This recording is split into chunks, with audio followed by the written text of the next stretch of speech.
एक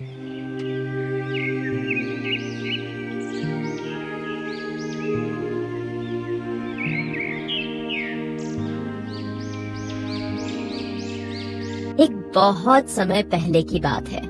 एक गांव में रामू नाम का किसान और उसकी पत्नी और उसके 3 बेटे रहते थे। रामू अपने खेतों में काम करती है, अपने घर का राशन पालन और खाना पीना चलाया करता था। रामू किसान के 3 लड़के वह बहुत ही आलसी थे। वह दिन रात इधर उधर घूमते रहते थे। तभी एक दिन किसान रामू अपनी पत्नी से कहता है, अरे वह भाग्यवान, क्या तुम सुनती हो?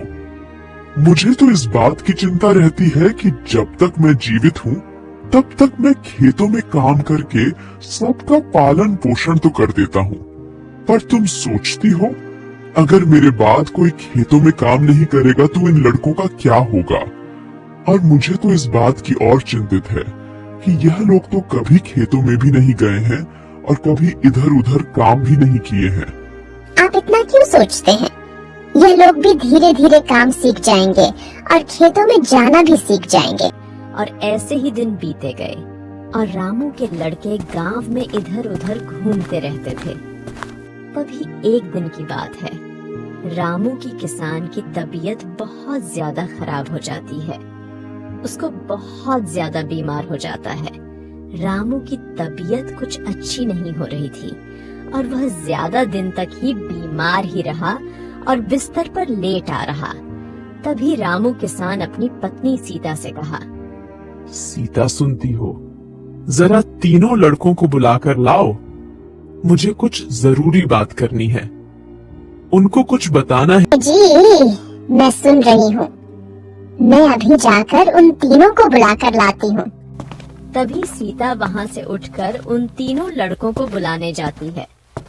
अरे बेटा, तुम लोग सुन रहे हो, तुम्हारे पिताजी तुम तीनों को बुला रहे हैं। जी माताजी, हम लोग सुन रहे हैं। आप आगे से चलिए, हम लोग पीछे से आ ही रहे हैं। जरा से भी देर नहीं होगी।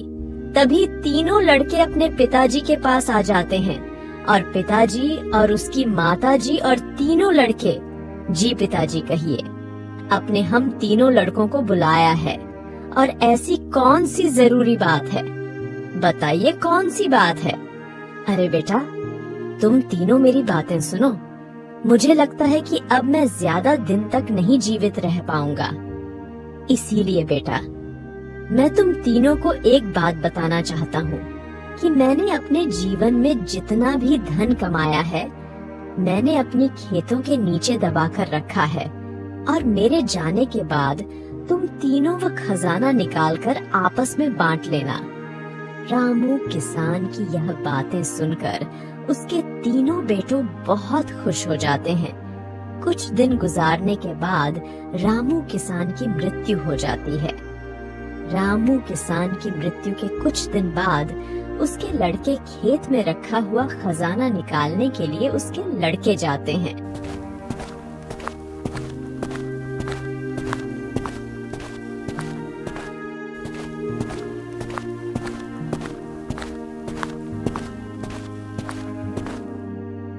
रामू की तीनों लड़के ने मिलकर सुबह से शाम तक खेतों की खुदाई की, पर वहाँ पर कोई खजाना नहीं मिला। फिर तीनों लड़के वहाँ से निराश होकर अपने घर की ओर चल देते हैं।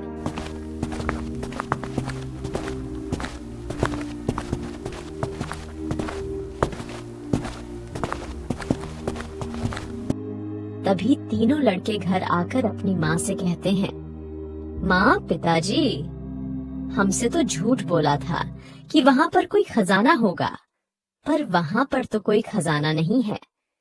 अरे बेटा जी, तुम्हारे पिताजी ने अपने पूरे जीवन में यह घर और वह खेत कमाया है, और अगर तुमने वह खेत कोड़ी दिया है तो अब उसमें कुछ बीज ले जाकर वहाँ डाल दो। ठीक है माताजी, जैसी आपकी इच्छा, जैसी आप सही समझे। फिर तीनों लड़कों ने माँ के कहे अनुसार बीज ले जाकर खेतों में बो देते हैं। फिर तीनों लड़के ने बीज तो बो दिया और खेत की देखरेख करते रहते हैं। कुछ दिन गुजारने के बाद उनके खेतों में बहुत अच्छी फसल तैयार हुई। फिर तीनों लड़के ने मिलकर उसे फसल को काट कर उसकी बाजार में बेचने के लिए गए। फिर उन फसलों को उनको बाजार में बेचकर उन तीनों लड़कों को बहुत सारा मुनाफा हुआ, जिस पैसों को लेकर उन्होंने अपनी माँ के पास गए।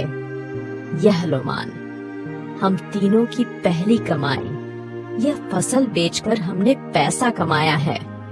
लड़कों के मुंह से यह बात सुनकर सीता बहुत खुश हो जाती है। अरे बेटा, तुम्हारी मेहनत थी, तुम्हारी असली खजाना है। यही पिताजी यही समझना चाहते थे। इस कहानी से हम लोगों को यह शिक्षा मिलती है कि हमें आलस त्याग कर मेहनत करनी चाहिए। मेहनत ही इंसान की असली दौलत है।